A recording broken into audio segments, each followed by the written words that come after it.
Josh, I'm 23 and I'm one of the original Slammer City admins.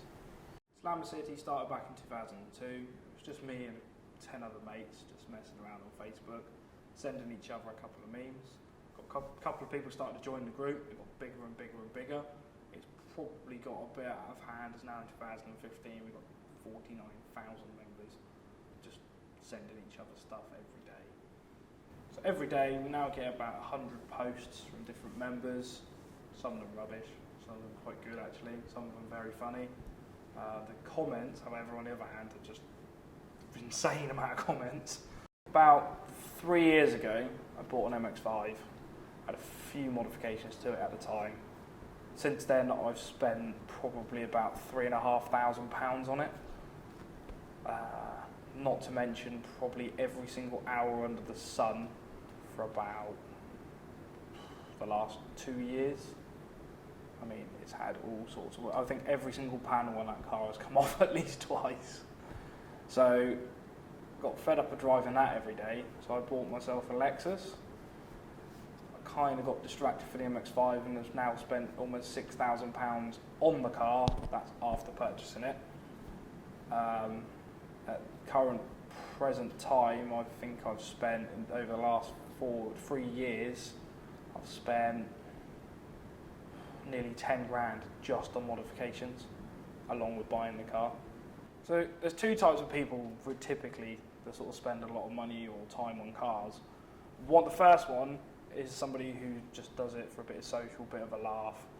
All their mates enjoy it. They still enjoy cars, but they do it more to be seen, and they to be more to be like influenced. If that makes any sense. Whereas the other kind, purely interested in cars, the social side to them doesn't really bother, but it comes along with it. So they're the kind of people who will be out in the rain, working on their car, regardless of the weather. They won't really attend many of the meets, they won't really go on many of the Facebook sites, anything like that, but they just spend horrendous amounts of time, effort and money on their car.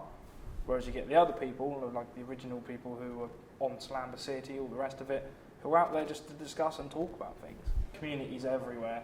I mean, I've been coming home from a meet once, passed a guy on the M25 who had an old Austin, I think it was an old Austin Mini if I'm perfectly honest, or an old Austin 7. Either way, completely different age group, completely different style of cars. Give me a nod, give me a thumbs up, did exactly the same back, nice little cheeky smile, and off we went. But it's just small things like that that just bring people together, and to be honest with you, it sort of makes your day at the same time, just for your love for cars. Hi, my name's James, I'm 23 years old. I haven't been into cars all my life, I've only been into cars for the past few years really. It used to interest me, and then I got my first car, which was a Mark 1 MX-5. It didn't do too much to it because I got another one.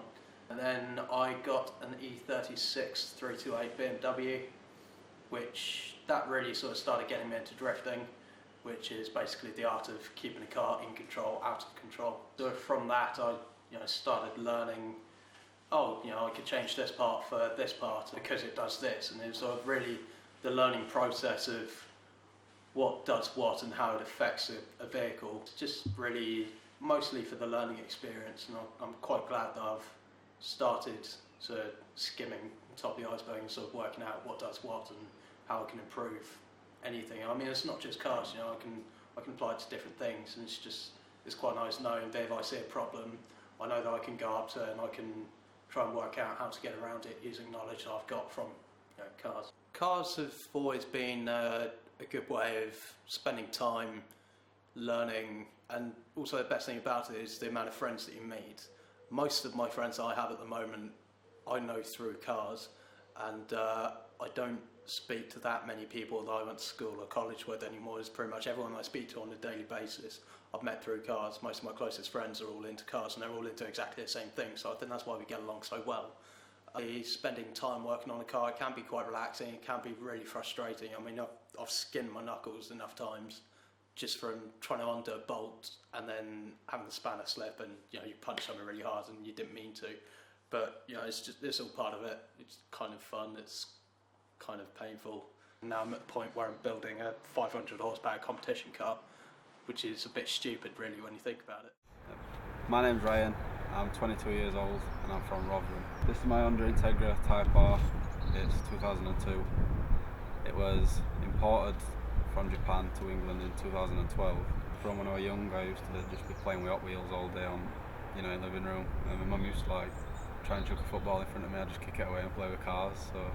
But I don't really know why, because none of my parents are into cars and none of my family's into cars. But I just picked it up, and obviously watching Fast and Furious films and seeing cars in that. Since I've been able to drive, really, I just can't wait to get my hands on a car and start doing my own things to it. And going to meet other people's cars just makes you think, wow, I want that car. My first car was a Vauxhall Corsa, which I only genuinely bought because I couldn't find a Civic, which I wanted at the time. And then when one popped up near me, I literally mailed the guy and said, look, I've got a Corsa and a couple £100, will you do a swap? And it went from there, really, because I always wanted a Jap car for the first car. I've always been into Japanese cars. My favourite Japanese car is probably the same as 90% of other people's GTR R34 Skyline. And yeah, they just look fantastic. Obviously I always want something faster and always something better.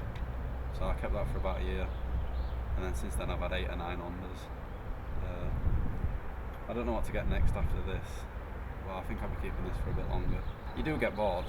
I mean, I've obviously started off and then worked my way up to a car I've always wanted. Just when I've saved a bit of money, got a better car, saved a bit of money, got a better car. And then I ended up with this one. I think I'm going to definitely keep this one. My dream car is a Ferrari F40, which is not like me, because I only like Japanese cars normally, but Ferrari F40 is a special car. It was made in 80s and it's got a ridiculous amount of horsepower and engineering for when it was made, and it just it's timeless. Even still to this day, it's better looking than most cars on the road. If I had an F40, I don't think I'd even drive it. I think it'd just be for garage, just to say I've got one. If you drove it around these roads in England, it'd just get ruined straight away anyway. So yeah, there's a lot of different scenes and they all have their like 10 years ago. This would have probably had loads of neons under the car and about £3,000 worth of speakers in back, but it's changed now. It's all about clean look and just getting everything straight, bodywork, all that.